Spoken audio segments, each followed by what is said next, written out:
Now, Brittany, why come that far to get your barbecue supplies? Because you can't find any other seasons that's better than a Owl's Nest. Brandon Moore, a local pitmaster. Brandon, what makes you buy all your barbecue supplies at the Owl's Nest Barbecue Supply and Pro Shop? Well, going to different stores, trying to find some good seasoning, man. And I had no luck. Just riding by one day, see the barbecue sign, and I stopped over and said, you had some of the best products, man, and it's working for me. My customers love it, so. Welcome to the Owl's Nest Barbecue Show live on Talk Radio 102.3 WGOW and the Owl's Nest Barbecue Facebook page. Let's get this show started.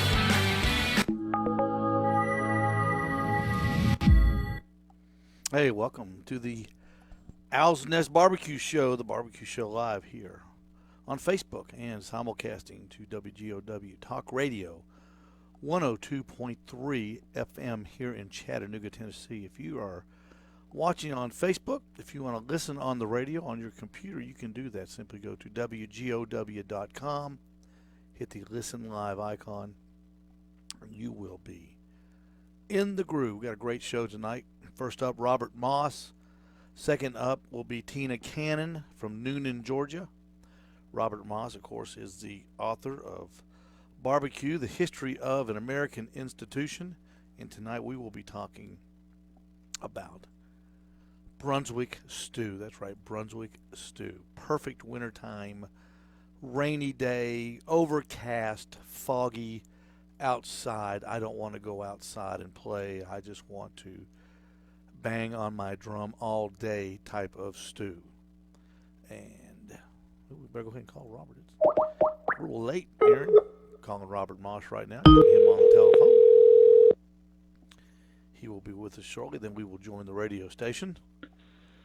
Robert Moss. Mr. Dr. Robert Moss. How you doing, sir? Hey, I'm doing good. How are you? I'm good. You're live on Facebook. We'll be going to the radio station in just a few moments. I was telling all of our watchers and our listeners, Tom Ide is there. Yes, Tom, Tina is amazing, and so is Robert. I don't want you to feel bad, Robert.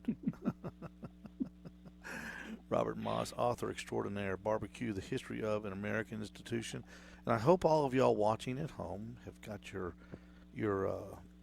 Barbecue, the History of American Institution copy ready, and turn to page 58.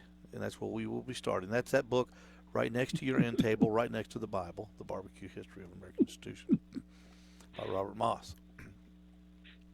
Tina Cannon is instant messaging me right now. That's right. Did a good job, Tina. Okay. We'll get her on just 7:20. Everything going good? Robert, everything going good? Yep, everything's good on my end. Good. That's great. That is fantastic. We're happy to have you tonight. So glad you can make time for this silly little barbecue show. Oh, always. I'm looking forward to this. It's a good night to do Brunswick stew. It's sort of chilly and cold, even here in Charleston. Man, it was 49 this morning when I went to work. When I came home, 43, spitting rain. Even had a snow flurry when it dipped down into the upper 30s here. But it's gonna be cold and wet and rainy tomorrow. But it's okay. It's February. Every February is like that. It never fails. Yep, that's true. It never fails. Hey, Ken Cunningham. Tina will be here in just a minute, Ken. Jeff Maxwell, of course, back at his house, monitoring the chat room. We'll be getting going here in just a few minutes. If you're joining us for the first time, what we do, we have a simulcast on Talk Radio, WGOW, Talk Radio 102.3 in Chattanooga, Tennessee. You can listen on the radio, a lot of listen on the computer to the radio stream at WGOW.com. Just hit the Listen Live album. They'll play a commercial. You have to listen to that. That's the dues you got to pay to listen to me. And then you can listen on the radio or you can watch on Facebook Live. Either way, it is tons of fun. We are going to the radio station on Skype as we speak. Hi, Officer Good. Thank you. Majority Leader Chuck Schumer asking members to vote to give Capitol Police Officer Eugene Goodman the Congressional Gold Medal. Here's ABC's Terry Moran. The Senate coming together at the end under a motion by Majority Leader Chuck Schumer of New York to award Officer Eugene the Congressional Gold Medal, the highest medal in its power to award for his bravery. The decision to honor Goodman came at the end of a question and answer session that wound down former President Trump's second impeachment trial. Mr. Trump's defense team presented their case. That former President Trump wanted his capture to have reduced after his 51-minute ramble earlier this. Today, after speeches by two other attorneys, Kastner made a much different final argument. Let us be clear. This trial is about far more than President Trump. It is about silencing and banning the speech the majority does not agree with. The impeachment trial will resume tomorrow at 10 a.m.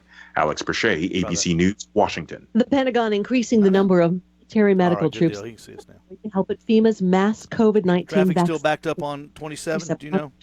There's new guidance to help get more 24? kids back to school. I want to underscore that the safest way to open schools is to ensure that there is as little disease as possible in the community. CDC turn this director down in my headsets until you get ready to start. the new guidance along with the Department of Education. Perfect. Still there, Robert? Yeah, I am. I Okay, can hear you now. That's what we got. We're all set up. It just takes a few seconds to get set up with the studio. So what we do, we call the studio on Skype so I can see my producer. So I've got him on Skype, and I've got you guys on the. It's a technological miracle. It's like sending men to the moon and back. Yep. Almost. I can see you on Facebook Live as well. That's good. Even though it's a bit of a delay on your. It is. Your lip sync. Yeah, just don't turn the volume up. No, sound is off for sure. Good deal. Steve Jordan. Hey, Steve Jordan. Good. Glad you joined. Steve Jordan, one of my best and longest customers at the gas station. He and his wife Jennifer. Steve, did you bring the new Lexus home?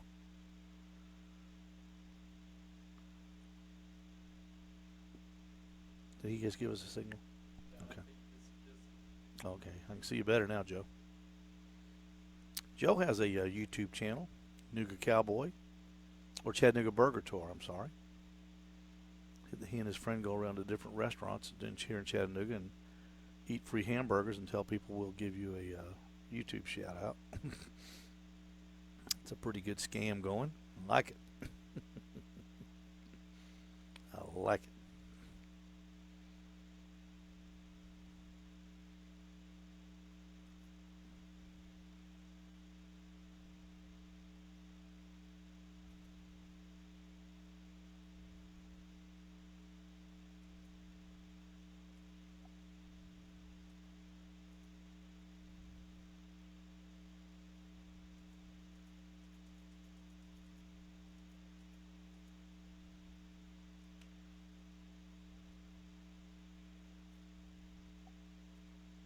Robert, what time do authors and writers have to get up in the morning?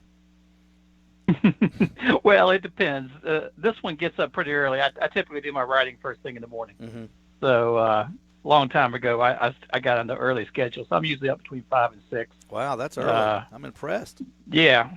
You're up there with me. That's usually when it's quiet and brain's fresh and everything else. So that's usually when I do my best writing. Good for you. That's a good thing. That's a real good thing. It's totally different. When I was younger, I would stay up late at night, like when I was in college or grad school, working on papers and all that. But I can't do that anymore. My brain's sort of dead by the time I finish eating dinner and all that. Yeah. If I can on Wednesdays, if I can make it through the Masked Dancer or the Masked Singer, I've done pretty well. If I can make it till 9. I still have not been able to stay up and watch Name That Tune. I believe we're getting ready to start here. He's going to turn up the volume. And all right. I'll do a little introduction, and then you'll know when you're on. Those who think about it. This is Talk Radio 102.3. WGOW FM. Talk Radio 102.3. Welcome to the weekend, and welcome to The Barbecue Show with Steve Ray. The Barbecue Show is brought to you by the Alstis Barbecue Supply and Pro Shop in Ottawa, by the historic Midnight Oil Service Station in Ottawa, by Michelin Tires, because so much is riding on your time, and by all the great barbecue products and supplies at the Owl's Nest Barbecue Supply and Pro Shop. I know you've got questions, and we've got answers, so pick up the phone, 423-267-1023, and let's talk some barbecue. That's right. Welcome to the Barbecue Show live here on Talk Radio 102.3. I'm your host, Steve Ray. Back at the studio, Joe Varner. At my side, Aaron Carver. Back at the remote studio, Jeff Maxwell monitoring the chat. We're in touch, so you be in touch with us. 423-267-1023. 423-267-1023. That is our number. And I knew there was a bad traffic jam on 24 eastbound earlier today. I don't know if it's cleared up or not. You know, that for everybody watching on Facebook, we have a very strange interstate system that goes through Chattanooga. It's a gigantic hill that comes right out of downtown. It's like you're driving straight and you're like on a NASCAR road course where all of a sudden you have to turn left. And it's not an oval left like they do in the big tracks. It's like an off-road left. It's almost 90 degrees, and then you go straight up this hill, and the trucks have to. They go from 80 miles an hour where they're going through Chattanooga to 10 miles an hour. And so once you get out of that mess, if there's a wreck on the other side of this hill, it backs up forever. It was backed up terribly today. It was a mess, but it backs up if somebody throws out trash. It backs up, like if somebody throws out a Bojangles bag, it backs up. Half the people want to know, why are you throwing out trash? The other half want to know, I wonder if there's any bow rounds still left to eat in that bag. So if you're still sitting in the traffic, man, turn it up, because we're going to be talking about one thing that I know you like, and I like, everybody here likes, and that's barbecue. And our number is 267-1023. You're welcome to call. Just real quick program note. Next week, it will be open mic night. That's right. For all the people watching and listening, if you want to call in with your barbecue questions and comments, I will be taking them live next Friday night. But tonight, our broadcast partner is Backyard Smokers Barbecue on Facebook, the #1 destination for question, answers, and even a little, if you want to post some pictures and do a little bragging. Right there. 267-1023, our special guest. First up is Robert Moss. Robert, how you doing? Hey, I'm doing great. Thanks for having me on again. Yeah, thanks for joining the show again, Robert. Dr. Robert F. Moss, writer, author extraordinaire, The Barbecue, The History of an American Institution. Right there it is right there. It's that book right next to your Bible on the end table. Right there it should be. No barbecue home should be without The Barbecue History by Robert F. Moss. Robert, I was doing a little reading, and I came across some Brunswick stew fair a couple weeks ago. I'm not a real Brunswick stew aficionado, or I didn't know much about it, and I sure didn't know how controversial Brunswick stew is. So tonight, this is what we're going to do, folks. This is going to be a lot of fun. Robert's going to tell us the history and the origins and the backstory about Brunswick stew, and it's really interesting. And at 7:20 during the break, we're going to go to Tina Cannon, Tina Cannon Cooks, and I'll introduce her a little bit more, and she's going to give us some recipes for Brunswick stew. So if you're able to get your pencil and pad ready, get ready for the recipes, and we're going to go to my most favorite Furman alum. That's right, Jim Reynolds, back there listening to us in Ottawa. Robert is a Furman alum, a Southern Conference boy, and that's why we love him so much. The Brunswick stew controversy, Robert. Just start us off in Brunswick with the I'm going to call it the big lie, and the two Brunswick stew pots that they can't even get their lie straight, it seems like. Yeah, that's right. Yeah, I'm glad we're going to get this out of the way before Tina joins us, because she's being a Georgian, she's going to get real mad at me because the Georgians are pretty adamant about the origins of Brunswick stew. If you head down to Brunswick, Georgia, right before you get to the Florida line, right down near St. Simon's. If you get off at one of the interstate exits heading south, just before you get to Brunswick, at the rest area, there's this giant stew pot, big black pot on a pedestal with a big plaque on it that says, this is Brunswick is the home of Brunswick stew.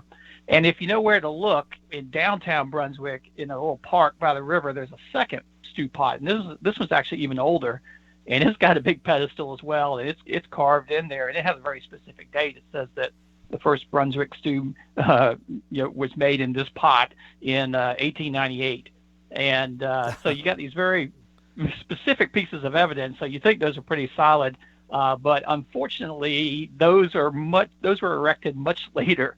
The old one was put up in the 1940s, and then the newer one was put up in, I think, the 1980s or maybe even a little bit later.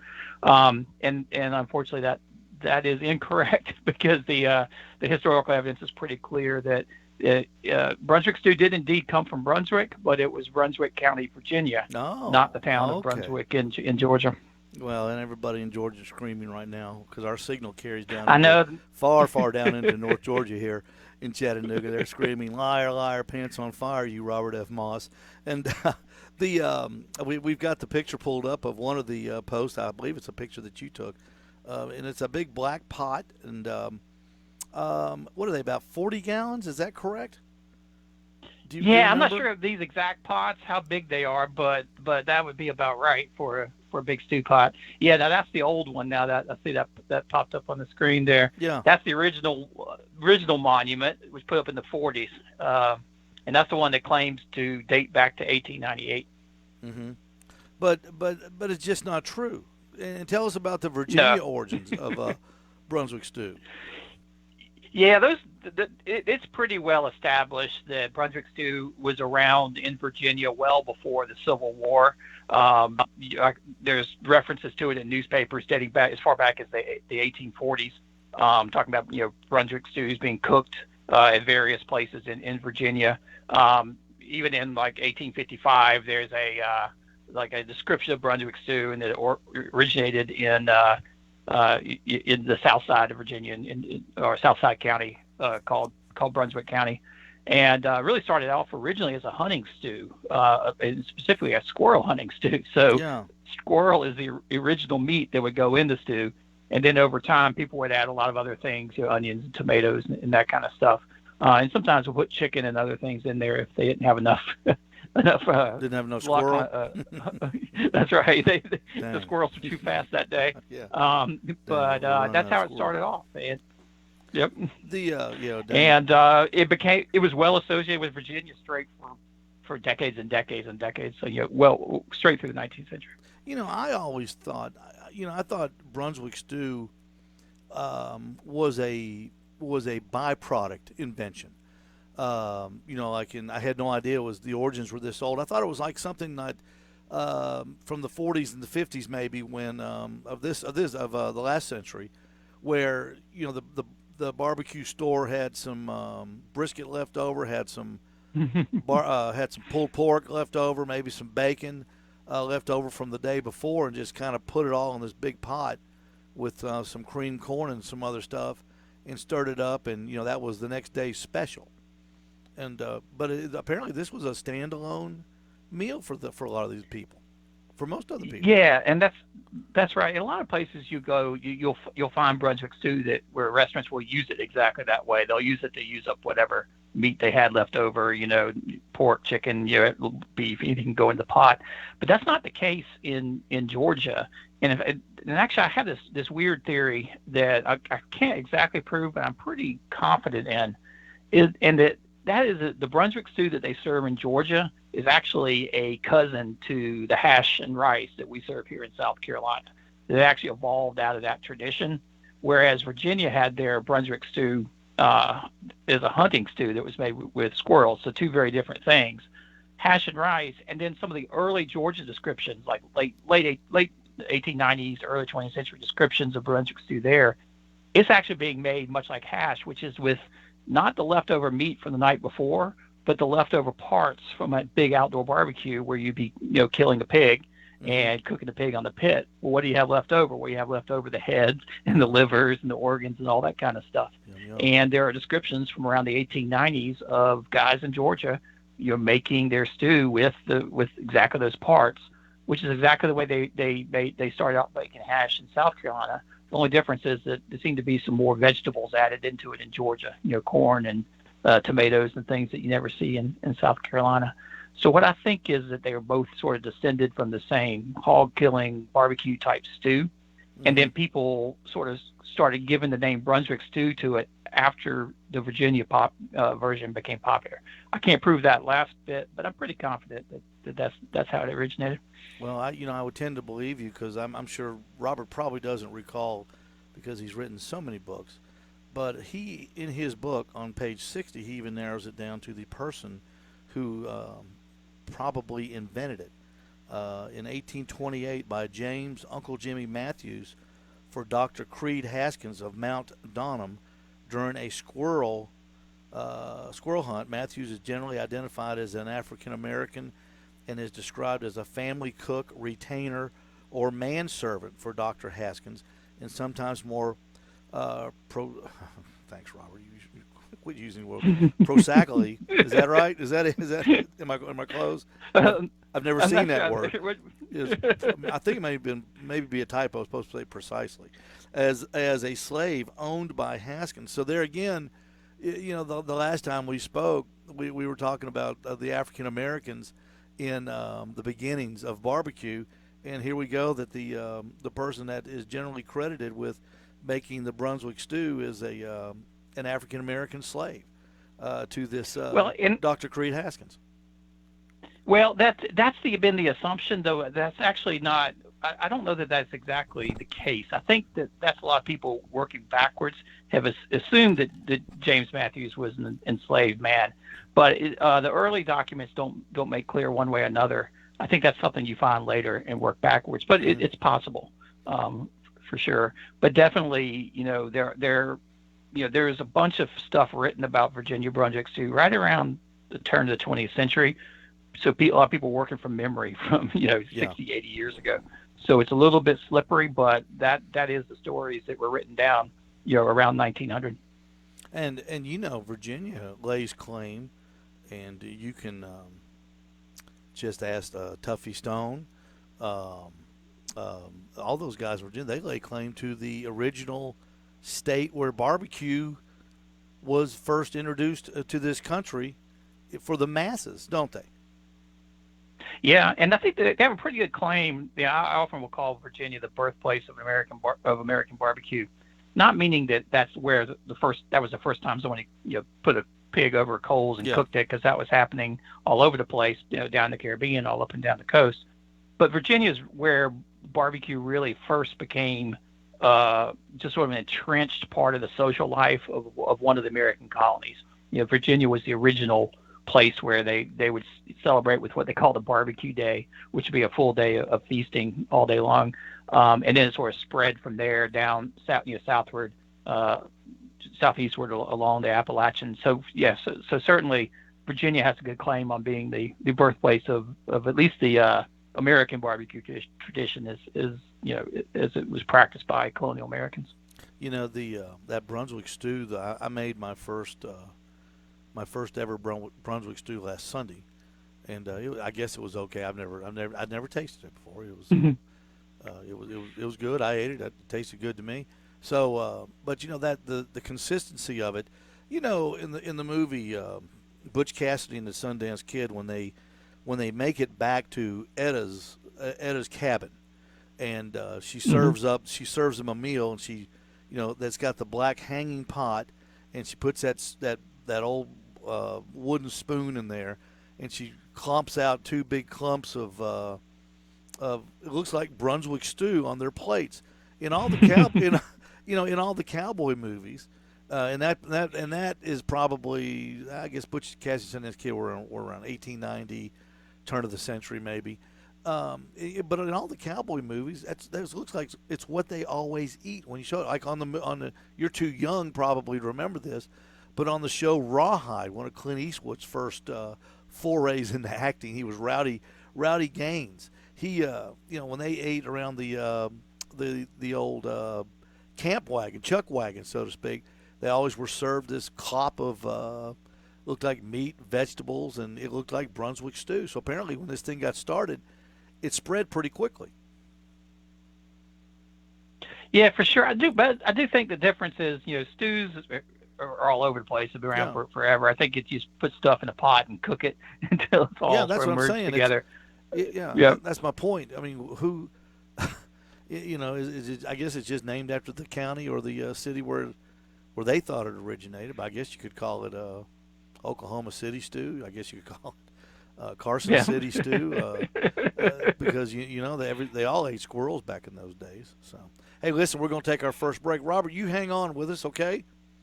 And okay, we're going to pick up the phone and we're going to go to Tina Cannon down in Noonan, Georgia. You're listening to the Barbecue Show live here on Talk Radio 102.3. I'm your host, Steve Ray, and we want to tell everybody that the Owl's Nest Barbecue Supply Store and Pro Shop is open tomorrow. And I know it's folks, I know it's rainy. Steve, it's cold. Steve, it's rainy. I don't want to get out. Yeah, you do. Come on down and see us. We've got a great selection of rubs. You can make Brunswick stew tomorrow. You can make it on Sunday. I've got seasonings that'll work in this stew. I'll share with you my famous recipe. It's already famous since last Sunday because when you have a recipe, you have to call it famous, right, Robert? You have to say it's my famous recipe. So come and see us tomorrow at the barbecue store in Oldwell, right next to my Midnight Oil, where you can get tires and barbecue and all that good stuff. We'll be right back. Stay with us.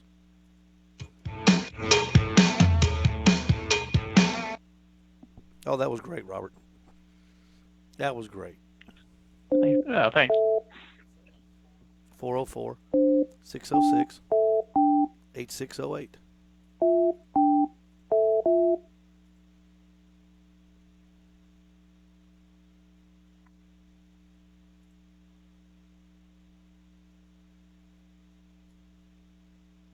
Hello. Hey, Tina. Hey. This is Steve. Have you ever met Robert Moss? No. Have you ever met Robert? Robert, Tina Cannon. Hey.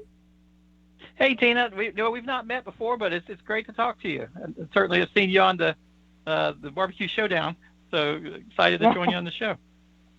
And I'm glad you watched. And we can tell everybody you're the winner. 'Cause that's not a spoiler. I don't think it's a spoiler anymore. No. I think it's out. I think it's fair. It's out now. Yeah. It's fair game. But, I still have people literally every day on either Instagram or something, message me and say, I just watched, so it's kind of cool. Oh, yeah. I'm not used to streaming where you can watch stuff when you want to. I'm old school. It's Wish wonderful. I had a regular TV. I want to read the TV guide. Yeah. Could you imagine a TV guide nowadays? Every day it would be as big as a phone book. Yeah. Yeah. That's true. But I loved it. Well, you were great. You were fantastic. You were Thank fantastic. We're going to be talking about. I don't know if y'all going to like my Brunswick stew recipes though, but we'll see. Well, we will. I'm sure we will. It's like chili. There's a million different ways to make it, and the person who's telling you about it, theirs is always the best. Yeah. Well, I'm actually not a huge fan at most places. I remember, and I'll talk about it when we go live. There's recipes that a place I used to love to go when I was a kid, and I thought they invented it. I did. So anyway. They might as well. Everybody else says they invented it, so you might as well join the club. They might as well join the club. Yeah, mine is really a different one. So, but it's kind of cool. I'm sorry I haven't read any of your books. I apologize. Well, that's okay. I need to go buy one. I need to go buy one though. For sure. Well, I'll tell you what, Tina, they're good. They're really good. Yeah, because now I've learned that people just look online for everything. So that's why I did, my website the way I did. So, because I was told that people don't buy as many books as they used to, and I thought, well, I've got 150, and That but oh well. I always, when people put out cookbooks, and especially the people that we know, I always try to buy them and support them. I think I think writing a book is very hard. I know I could never do it. Yeah. And I think if somebody takes the time and they, like Robert, who wants to share things with me, I think it's almost my duty to pick it up and read it. Yeah. Yeah, I just think, I guess I like subject matter books, so that's why I need to go and get me one. Because I like individual, like one subject book. All right, here we go. These are my favorites. We're coming back. Okay. Be just a second. Talk Radio 102.3. Welcome back to the Barbecue Show, live here on Talk Radio 102.3, brought to you by the Green Mountain Grill, folks. The best pellet grill on the market is available at the Barbecue Supply and Pro Shop in Noodle. That's the Green Mountain Grill. Easy to start, easy to stop, and easy to cook things in between. The Green Mountain Grill available at the Barbecue Supply and Pro Shop in Ooltewah. We're joined by Tina Cannon of Tina Cannon Cooks, and if that name sounds familiar to everyone, you're right. That's that, hey Steve, that's that girl that won American Barbecue Showdown on Netflix. And I said, that's right. That's her. Now, Tina, how you doing? I'm awesome. Yes, you are. Now, when I said that, you should have seen the eyes on my producer's face. His eyes went big time. He said, wow, I know that girl. I know who that girl is. Oh, really? Yeah. He's impressed right now. He's calling his friends saying, hey, tune in. Tina Cannon, Robert Moss with us. We're talking Brunswick Stew here on Brunswick Stew Night. Just a real quick program note. Don't forget, next Friday night we'll have an open mic night where your questions will be entertained by myself, and we'll maybe have another panel guest here, and we'll be talking barbecue with the masses next Friday night at 7 on the Barbecue Show Live. Tina, let's first of all, congratulations on your big win, and how has that changed? How has that changed your life?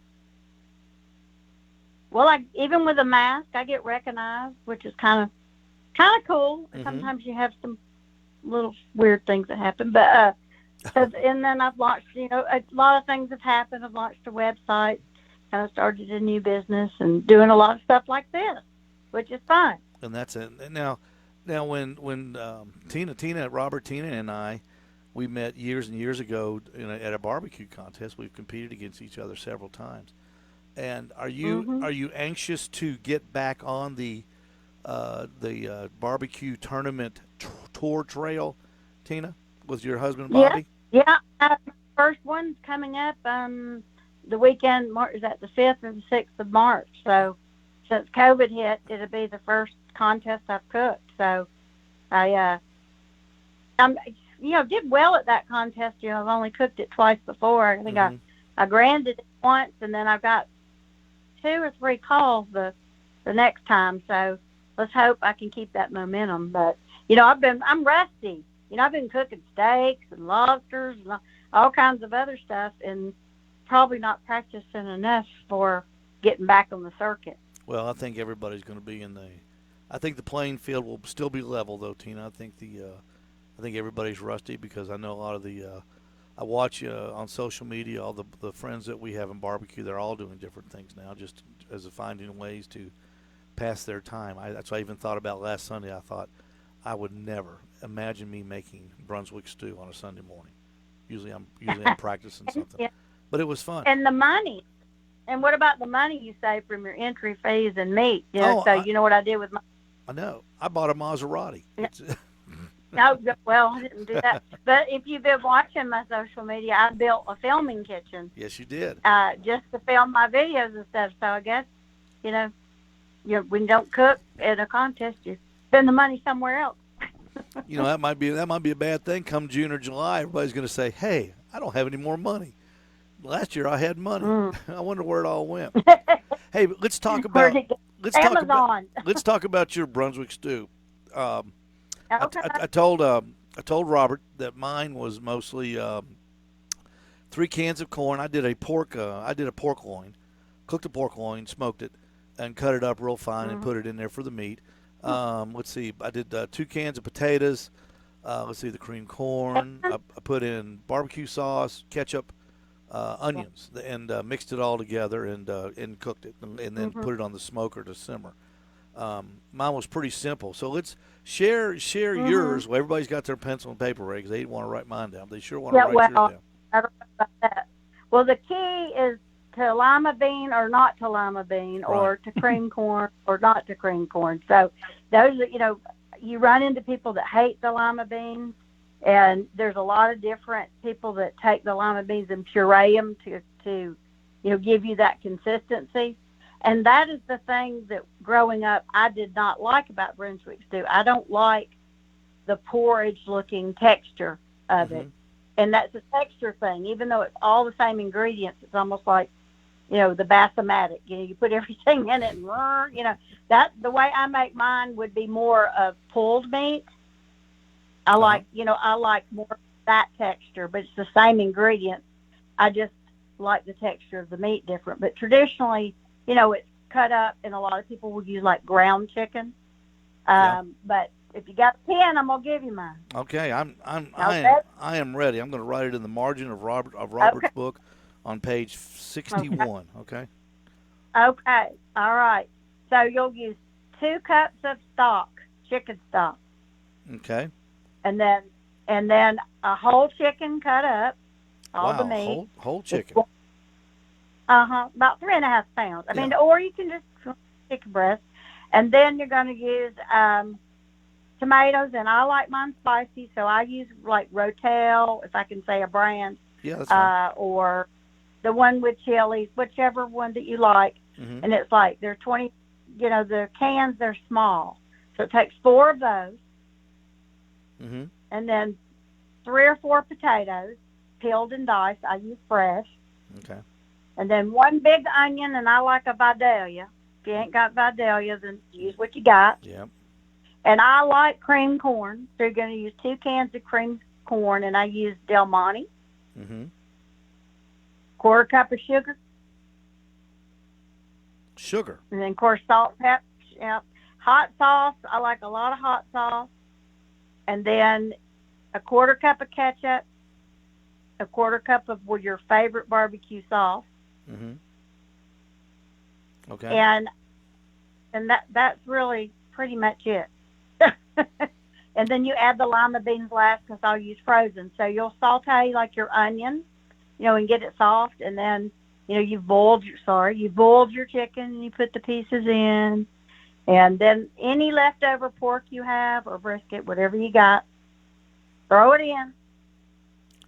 So now, how big a pot are you using? Cause a big, like, stock pot. Huge stock pot. Okay, how many gallons does that hold? I use the same can I use to cook spaghetti in. Okay. It's probably 8 quarts. Okay. 8 quarts. So that's a bunch. But basically, and then gallons. I add my frozen limas last, because they don't really need to cook that long. See, I don't put any ground meat in mine at all. I don't like that. So I just take the and then shred it, and then leftover pork or brisket, whatever you got, or all of it. But it's usually the equivalent of about, I'd say there's at least 3 or 4 pounds of meat in it, easy. Yeah. But I don't measure. If you ever watch, it's very difficult. Like when I do my videos for my website, I have to stop and think, okay, how much do I use? Because I just kind of intuitively cook that way. Even at Meals on Wheels, where I cooked 42,000 meals last year alone by myself, and I don't measure anything at all. So it's kind of hard. I do by taste and smell. So your chicken, you don't smoke it, or you boil it. So this really isn't a barbecue. So this really isn't a only thing barbecue-y in that is barbecue sauce. Yeah, and your leftover pork or brisket, whatever you have, or butt. Yeah. And I usually have pork butt left over, and usually have brisket left over, but I just freeze it like most barbecue people do. You fill it and freeze it. I just chop it like brisket. I'll chop up pork. I'll just chop up and throw it in there. And that's really, and then whatever hot sauce you like, salt, pepper. That's really it. What is it? About 12 ingredients. Yeah, it's a bunch. Now, Robert, do you make Brunswick stew? Yeah, I certainly do. Actually, I fell in love with Brunswick stew really young. Like I don't even know how I came across it. Like 10 or 12 years old, and I remember buying the Castleberry's Brunswick stew, which is actually from Augusta, I remember Georgia. that. Yep. And I don't know how I found that or why I got that, but I used to always have my parents buy that for me, and I'd make it for lunch or something. So even before I got way into barbecue, I was eating Brunswick stew. So that's sort of the style I like. And I'll use. Yeah. I think I do like you, Tina. I usually would start with a whole chicken, and go with that, and then I am firmly in the lima beans and corn camp. Yep. I like both of them. Mm-hmm. Mm-hmm. So it's a similar recipe, but I've never written it down. I just sort of make it. Yeah, me too. It's just, I had a hard time trying to figure out. I mean, I know some people that put like some of the Carolina vinegar sauce in it. Yeah. I probably will if I have it. I think a little acid of some sort. You could use vinegar. You could use a little lemon would be good. I think that adds a little sparkle to it. And I like hot sauce too. So. In the summertime, I'll use the fresh. I'll shuck some fresh corn off in it too. Mm-hmm. Just if I like it. But there's a certain brand of vinegar-based sauce a lot of barbecue. Can I say what brand? Oh yeah, sure. You can do whatever you want. The Tennessee Red by Blues Hog. Now that is really, really good in Brunswick stew. If you like that twang, yes, it is really, really good in it. I could do French fries and that stuff. I love it. And there's, and I have a friend that puts, like a few tablespoons of Worcestershire sauce, and I like his too. But I like the more pulled or texture of the meat. I'm just not a fan of the ground texture. I don't know why. Maybe it's the way it looks. I don't know. But the first time I remember having Brunswick stew, it was at a restaurant in Fayetteville, Georgia, that hasn't been there in years because the gentleman passed, called Maleer's Barbecue. Mm-hmm. And I remember your lunch plate. Everything was served on a lunch plate with sweet pickles in one section, loaf breaded in your barbecue meat, and some Brunswick stew.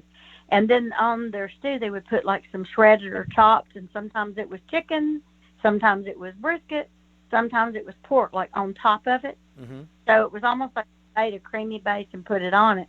And I think that's where I kind of like reach when I want to cook it now. I love that texture of the meat left in it. So I think that's where I developed it. And I thought he discovered it. I mean, I love that place.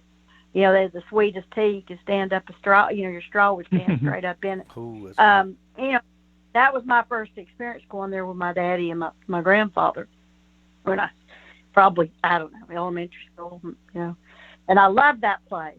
The building's still standing, and I still have fond memories of it.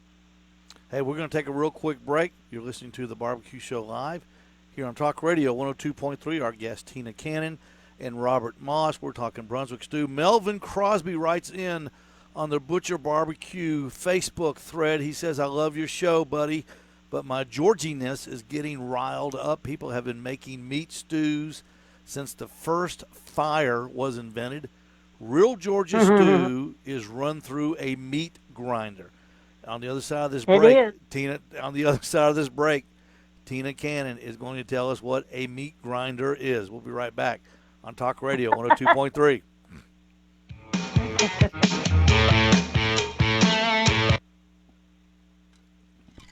That's so weird. I was watching a YouTube show last night, and I was kind of dozing off, and somebody was talking about a meat grinder. So I'll be. I don't even know. Is that? I guess that's that thing you just put on the counter, Tina, and you stuff things in it. Is turn that right? it you just turn it. Yeah, and that's kind of how it used to be done because it was everything left over, Yeah. See, I just don't like mine that way. I don't know. Y'all wanted my recipe. I don't know how I missed the chicken thing. I don't know how I missed the chicken thing. I didn't putting chicken in it never crossed my mind.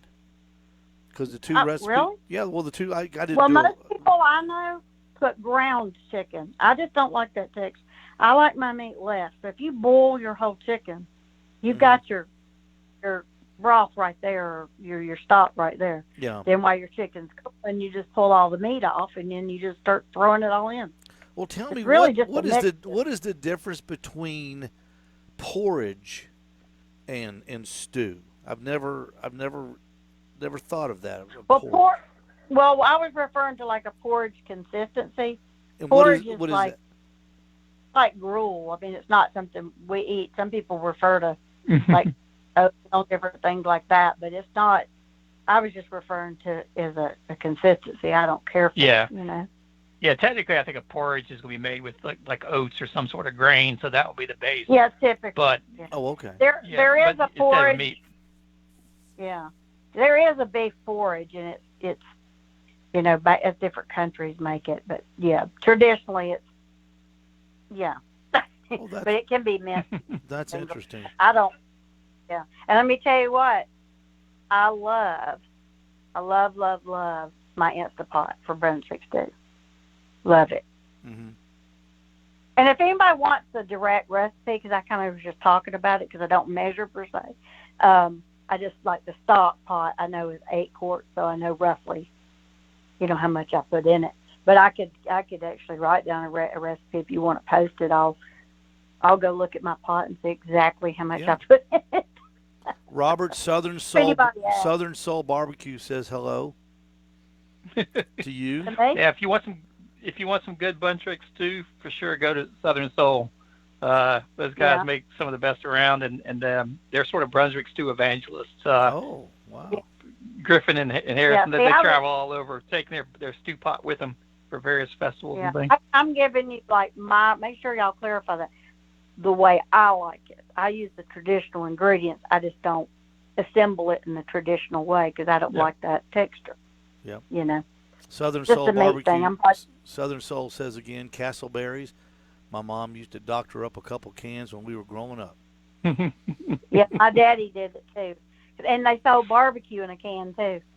Yep. Yeah. Well, I got the potatoes that I used out of a can in mine the other day. Yeah. I don't use it. I think that's part of WFM. Talk Radio 102.3 FM. The Talk.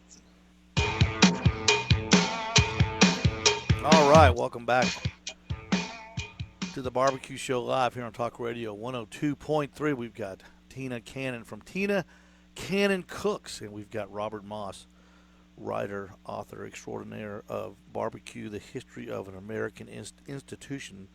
Pick up your copy or order your copy from Amazon today. Lots of great tidbits about barbecue. Robert, you're talking about in your book Brunswick Stew. Let's see, one of the guys. I mean, you have got the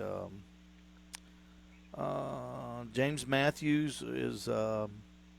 We're kind of crediting him with the invention of Brunswick stew around 1828. Mm-hmm. And now listen to this, Tina. Mr. Matthews started making his stew sometime around 1820, and his recipe was quite simple. He cooked squirrels in the water, bacon, onions, all that stuff. I don't know what the fascination with squirrels was back then, but anyway, Matthews earned a reputation for a stew where he delighted. After his death, he was succeeded by Dr. Aaron Haskins as the local stew master, who was in turn succeeded by Jack Smith and then Colonel W.T. Mason.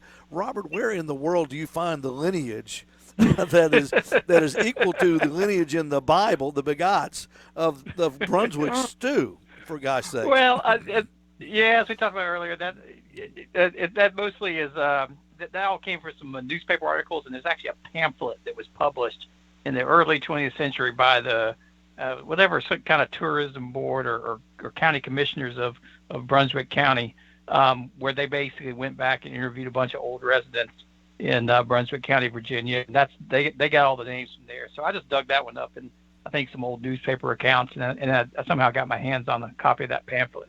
So it's only as good as the memory of the people who said the names. But I have traced them back. I tried to trace. I couldn't really find much about James Matthews, but the other folks I did find, and they definitely lived in Brunswick County. Well, I tell you, the little tidbits you come up with out of your out of your book are just fascinating. Now, Tina, tell us about this meat grinder that Mr. Crosby is so insistent that we use. And I appreciate you listening too, Melvin. That's awful nice of you. Yeah, I had that. My recipe is not. It's traditional in the ingredients, but not traditional in the manner, and that's more of a texture thing for me. Mm-hmm. By all means, throw all that crap in the grinder, but I just don't like that texture. But if you look at when it was beginning to be made, grinders didn't come out till probably mid to late 1800s, and not everybody had them. The money to buy one. So prior to it, when it started, it was a stew pot with all these animal parts put in. So it wasn't traditionally ground back then, but it became after the grinder became, and y'all can correct me if y'all think I'm wrong, but when it began, it wasn't. And when you're out in the woods and you're making a pot of stew, you're just putting animals in it. You're not carrying a grinder with you. Yeah. So I think that became later on the grinder. Yep. That's 100% consistent with everything I've seen. So I agree with you totally on that. I'm not a historian. I'm just a cook. And I just cook it the way I do. But the traditional ingredients I put in, sometimes, people from certain Carolinas that like mustard, they'll use a little bit of mustard-based sauce in their sauce. It's just like, some people put sugar in their. In their what? Oh, no, Tina dropped off. Somebody was putting sugar in something. Texture. There she is. She's back. Yeah, I put a little sugar in my greens. But anyway, and sometimes my chefiness comes out, and I'll throw something in there that's a little different. I love hominy. So sometimes I'll also throw some hominy, which does come in a can in there. I like the texture and the flavor of it. And some people, I think I entered a contest one time, and people thought, what? But, of course, I didn't win. It's Brunswick stew, but I love, just threw it in there. Sometimes I have extra chives or something. I just throw it in there. But that's kind of where it came from, is you just throw it in there. It's kind of what you had, but it traditionally was different types of. Yeah. See, I don't have any brisket left over, so don't go in there. I could see this in a restaurant setting being a very handy thing to serve the day after the big brisket sale or the big pork butt sale. Oh. And, bringing people in, serve it as a side, maybe, free Brunswick stew with your meat and 3 plate here at the Steve Ray Bluebird Cafe or something like that. A lot of places get a choice of it. You can get that or macaroni and cheese, whatever. Yeah, they serve it up as a side. And, of course, you can use it as a side. You can use it as a main dish, too. So it's a... I think it was originated as being like, this is the meal. When people ate a long time ago, and they didn't eat like we do, where we have all these different items, and often that was it, just that stew. Yeah. Even if you go back to the medieval days, if you were not wealthy, you didn't have, like you see in the movies where they recreate that type of stuff. This is what you had. Yeah, for sure. Though, and what's interesting about the old 19th century barbecues were the outdoor barbecues. Yeah, you didn't have a whole lot of stuff. You had whatever meat was cooked on the pit.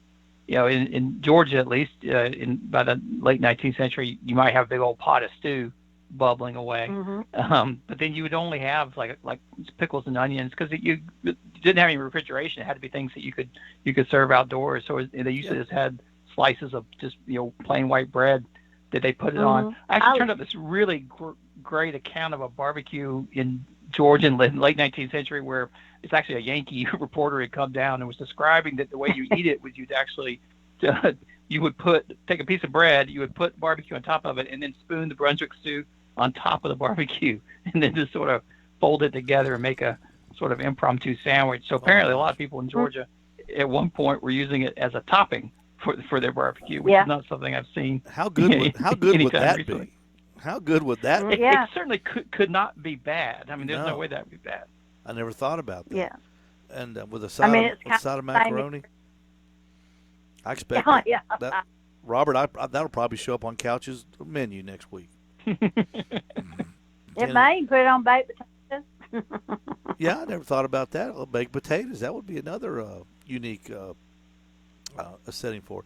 Mr. Crosby also said he says I smoke butts and beef, roast and smoke 4 chickens, and then I guess he grinds them all together. And he says, in his opinion, the smoked meat makes a big difference. And he says, it does. I ate at Meagler's Barbecue in Georgia 500 or 600 times. So apparently. Oh, really? apparently, He went to Miller, yeah. Kenny Miller. His name was Kenny Miller, and his daddy owned it for him. Kenneth Miller. Yep. So our friend Al Salvage, cool. our friend Al Salvage has joined in on the Facebook side of things, saying he likes to put his over cornbread, and that's another staple here in the South that goes good with everything is cornbread. Hold that thought. We're going to be right back. We're going to take a real quick break. You're listening to the Barbecue Show Live with Tina Cannon and Robert Moss, and I'm your host, Steve Ray. We'll be right back. Stay with us.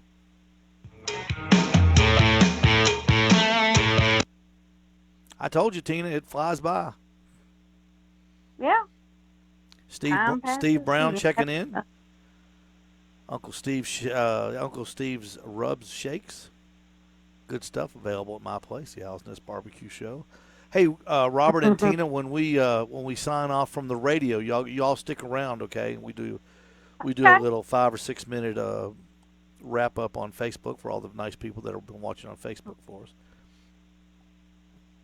So that's always a fun thing to do. We've had a lot of comments and a lot of viewers tonight. I appreciate y'all. Y'all move the needle. We might have you on every Friday night. Just make a date. I like See, they smoke chicken. See, I just boil mine because I need the broth. I guess you could use. I've used the chicken before. I've even used one of those chickens that they already roasted Publix. It's kind of originated with kind of what you have. Yeah. Well, I think it's more fun to make everything. Though. Yeah, and you use everything. Yeah. Oh, it was delicious. That's kind of thing where it came into play. So by using all kinds of stuff. Oh, I definitely think it was it's a restaurant, a restaurant savor dish to turn a little bit of profit off the scraps a little bit. Yeah, if you're in a restaurant, you kind of have to probably have a correct mixture of your items. You probably have to have, okay, we're going to do 10 pounds of leftover brisket, 6 pounds of this and that, whatever. Mm-hmm. You have to be consistent. But at home, you don't have to be consistent. You know what? I've only got 2 cans of cream corn this time, or I've only got 1. Sometimes, that's sometimes what it's about, in my opinion. And that's how it came about, what you got. Again, in my opinion. That's why you're on the show, Tina. Because you always have a good opinion. Well, I don't know about that. That's so funny that Melvin Crosby has been to Miller's before. Well, it just goes to show you these old barbecue restaurants. They stay with everybody for years and years and years. They bring back, and that's one thing about the food that we love, the memories that it affords us, and keeps us. It just always kind of focuses you on a certain event. You always remember what you were doing or why you had a barbecue and stuff like that. It's great. It's just a great hobby, great thing. Yeah. It's a great thing. We'll have about, let's see, what time is it? 7:53 rather. We'll have about 3 to 4 minutes when we come back. And then we'll wrap up. Okay.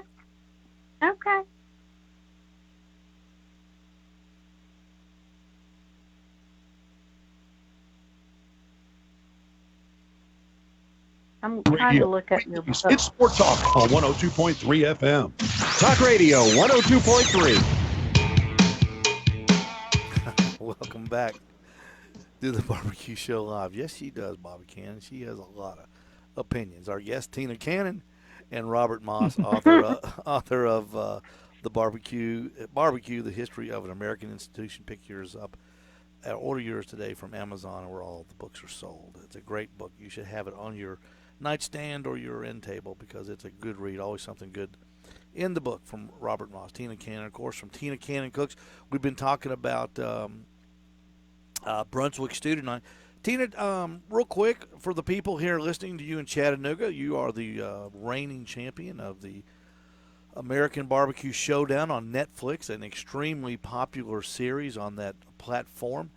Was it a life changer? You were already popular here in the southeastern United States. Tell us, did it change the way you live any in Noonan, Georgia, for Tina Cannon? Yes, I think it did. Not only like people recognize me, but it really helps with the charity that I cook for. I think some of our donations, changed to what we got. Mm-hmm. A couple of my affiliates on my website, TinaCannonCooks.com, were kind enough to actually contribute to Meals on Wheels of Coweta. Those are things that would not have happened without the Netflix show, And, it's just I've started, doing a website all due to that, as well as more videos and YouTubes. And Mm-hmm. I'm going to start a business at my house, too, where I'm going to do just like private dinner parties and let people learn and help cook if they want to, or just watch and observe and enjoy and eat. Well, that's a fantastic business all in and of itself, and of course, you can be followed too in the. Oh gosh, Tina, your team name escapes me. What is your barbecue team name? The Pit Crew. The Pit Crew. I don't know why I couldn't remember that. And you can always look for Tina and Bobby, her husband, at the local barbecue contest. They travel quite extensively, and they're usually there at the last, waiting for their name to be called, because that's when they're usually called, is at the last. I hope so. Yep. And Robert, what is on the Dr. Robert F. Moss platform for the future of barbecue writings for you? I know you're always looking into something. Yeah, I'm always doing a bunch of stuff. So you can check out robertfmoss.com if you want to get, see what was the latest. I got a bunch of stuff coming out in Southern Living in the print magazine here the next couple of issues. We're doing our South's Best, which will have some roundup of barbecue. A little bit different this year because of the pandemic, but that's coming out soon. And I got a big feature on barbecue sauce coming out. And then, of course, the new edition of the book just came out in October, so I'm still doing things with that, and every week I'm writing my Q Sheet newsletter. So if you're into barbecue, go to robertfmoss.com and you can subscribe there. It's a weekly email newsletter that comes out with a roundup of barbecue news, a lot of features and fun stuff, and then always some sort of news of the weird from the barbecue world. And I'll tell you, I've been a subscriber now for a few months, and it is very entertaining. I look forward to it on Monday mornings, and I would not want to be without it. And of course, I forgot to mention Robert Moss is the barbecue editor for Southern Living, and one of the few magazines that have survived and flourished in our times. Tina and Robert, thank you so much for being with us on the Barbecue Live Show. Would you please hang on for the wrap-up show on the Facebook side? Everybody, thank you for listening to us here on Talk Radio 102.3. This has been the Barbecue Live Show with Steve Ray. Don't forget, next week is open mic. Get your questions ready. We will be entertaining all your questions about barbecue, whether it be cooking, supplies, methods, meats, whatever you got, bring it on, and we will help you on your path to barbecue. Until next Friday night, for Joe, for Aaron, for Jeff, back at the studios at his house, this is Steve Ray saying good night and good luck.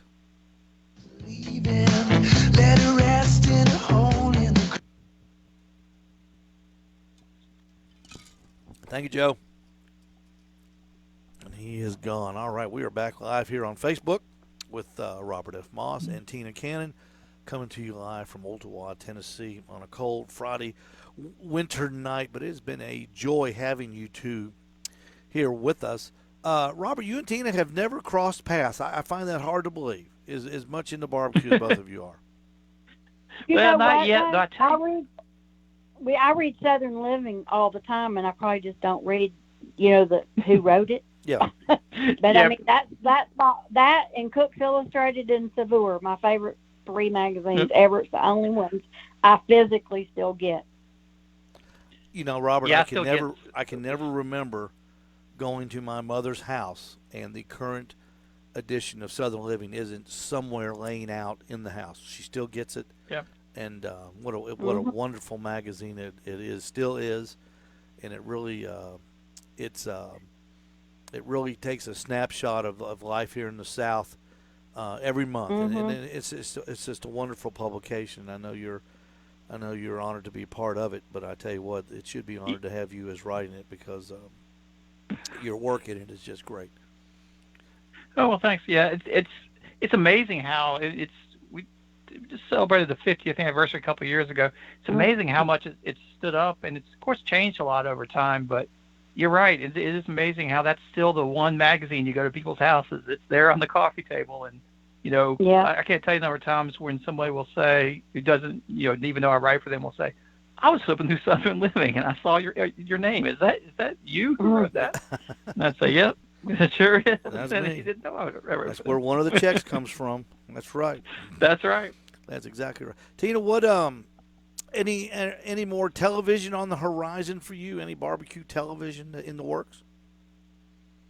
I've heard some stuff, but nothing committed on that. Yeah. But I that would be good. It's fun, but it's hard. Like the show on Netflix. It was 20 days of really being tired all the time and working hard and not seeing anybody, talking to my family or anything because we were sequestered. But when you see it, and it was very different than actually living it. So I would be interested in doing something again, but I'm having fun, doing my own thing here at the house and doing YouTube, which is kind of fun, so yeah. I'm just me, if you watch my YouTube videos, they're all one take. Everything I do is like one take, because that's just my personality. I don't, I am what I am. Love me or leave me. Robert, did you watch the series on Netflix? Yeah, I sure did. And I know just from reading up about it and all that, it looks so quick and cut together, but I know that those were very long days. And you were out there for 20 days, is that right? Man, 20 days straight. That is a long Sometimes call times would be 4 and 5 a.m. and then we wouldn't get home till dark.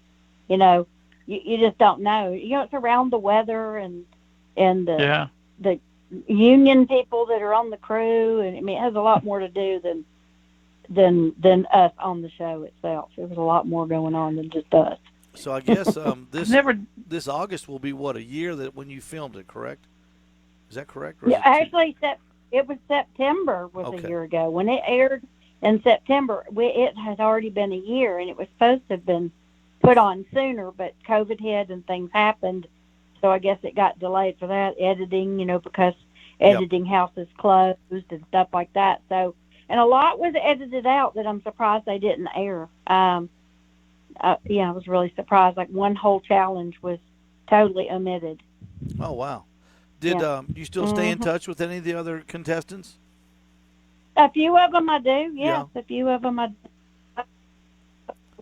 And I knew James Grubbs from another show that I was on a few years ago on 2014 on Travel Channel. It was called American Grilled. You can watch it on Amazon Prime.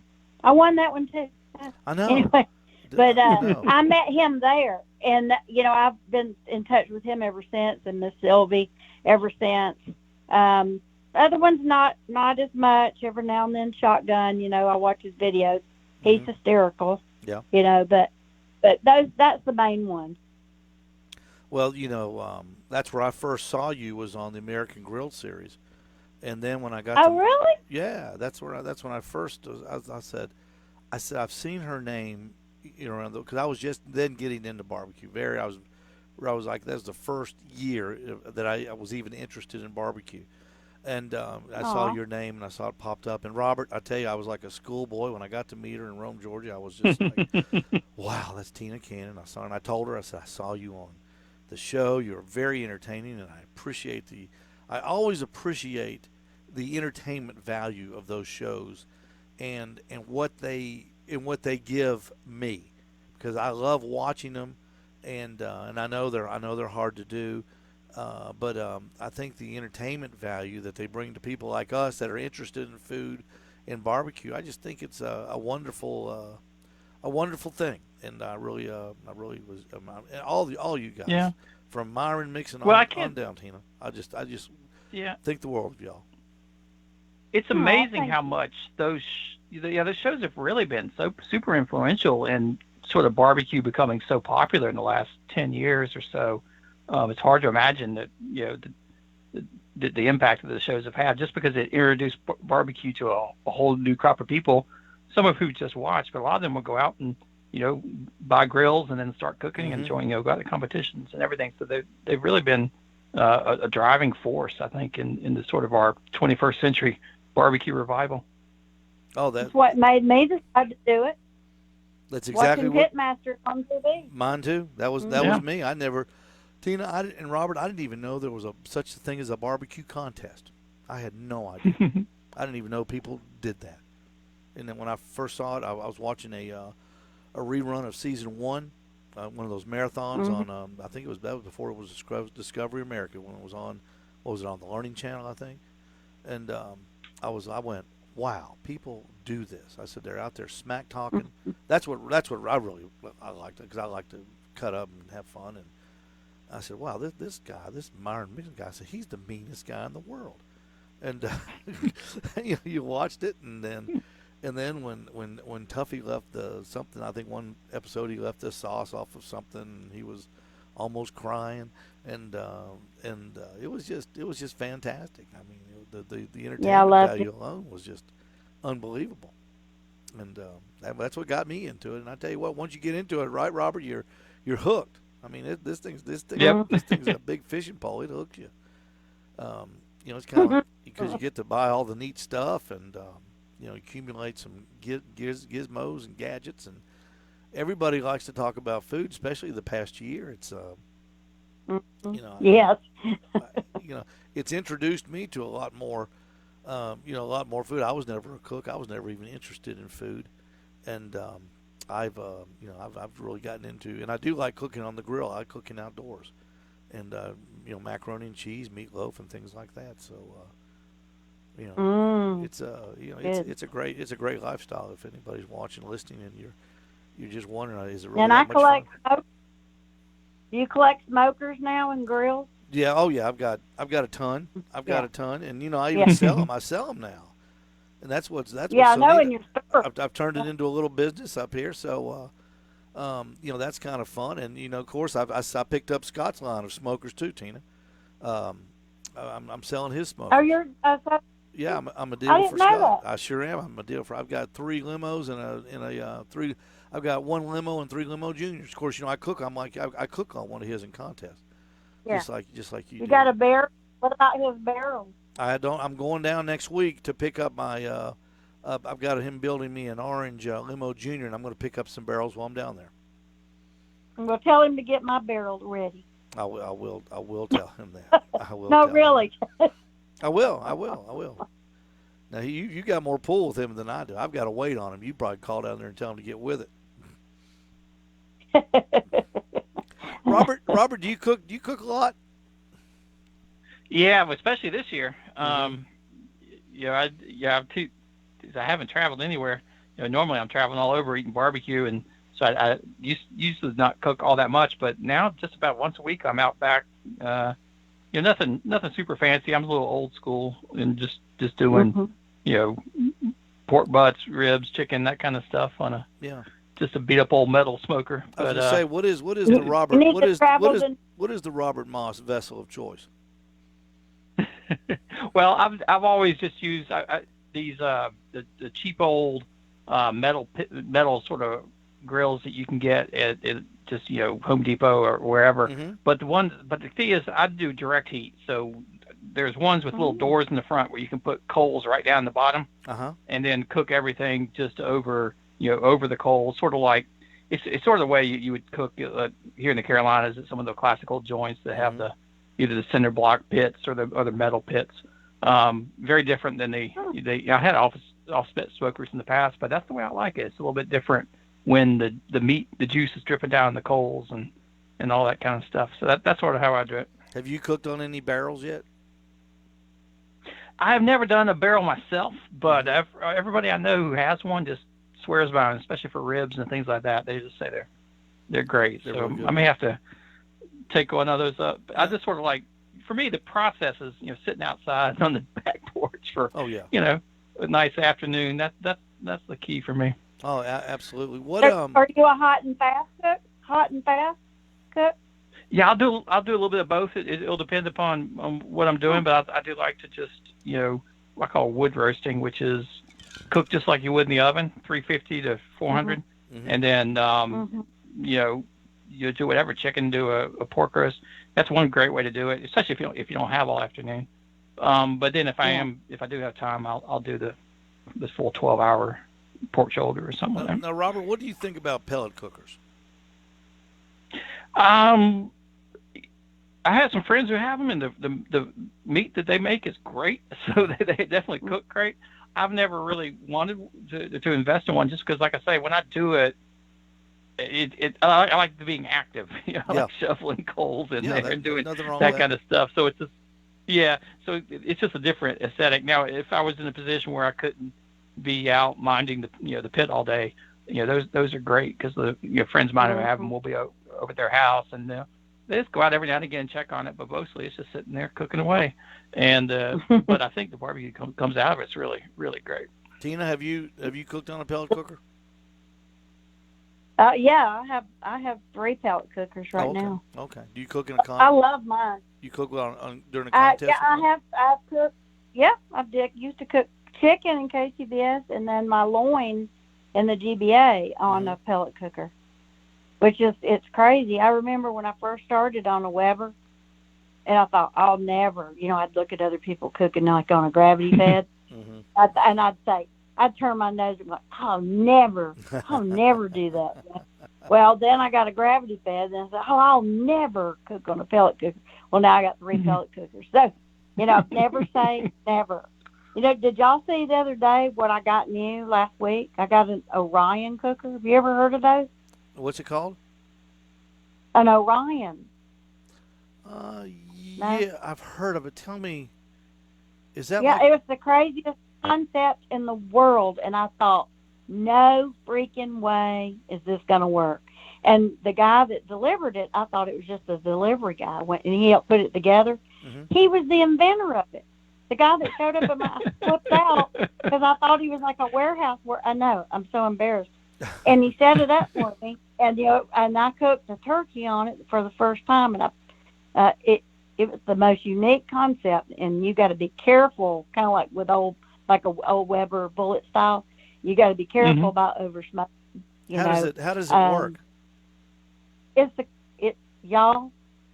the craziest thing. You put their meat in it and put the lid on it, and there's a ring around the outside of charcoal.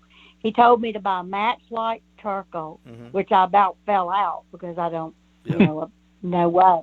And you put it around the ring outside and on a little thing on the lid, and you light it, and it never touches the food because it cooks like from the outside in. Oh, you're right. It was. I just Googled it to get a picture. Wow. Yeah. It looks like there's you put a little charcoal on the top too, so like little thing. Heat at the top, heat at the bottom. That's interesting. Yeah, it was the craziest thing I've ever cooked on, and the first time I nailed it, y'all. My skin was a little bit dark, and because I'm not used to how many. And he did tell me, he said, "Be careful, you can over smoke in it," which was sweet of him to tell me, but I couldn't believe the tenderness and the juiciness of it. No injection, no brine, no nothing.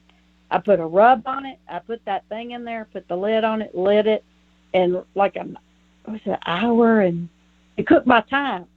No temp, no nothing. It's all by time, which is really, different when you're used to, putting wires and gurus and, fire by everything. It was such a different concept. So then I cooked chicken breast on it, and then I cooked chicken legs on it. So I'm going to cook a brisket on it, but I don't have the large size bone. I'm going to put a small brisket on it, see what it does, and just put it in there. Well, I'll have let her roll. An Orion. I'll have to check that out. That sounds like something that might be kind of fun to cook on. Cook on them. Just come on down. I'll check that out. Seriously. Well, listen, we got to go. But Robert and Tina, thank you so much for joining us. We appreciate it very much, and we'll get you both. Sure thing. We'll get you both back on very soon. Y'all are great. Super. Just the knowledge. Nice to meet you, Robert. Yeah, you too. I feel like I'm on the dating game. Contestant number 2. Well, hopefully before long we will have events back again, and I'll be able to meet people in person. I really do miss going to barbecue events. It's been a long time. It's coming. You can come down to my house. It's coming. As soon as they get those vaccines going, we'll be back. That's right. We'll be back motoring, hopefully by June. Everybody, thanks for watching. Thanks for listening. Thanks to Tina Cannon. Thanks to Robert Book. I want to hear your questions because we're going to do open mic night with all your barbecue questions and comments, and that'll be a lot of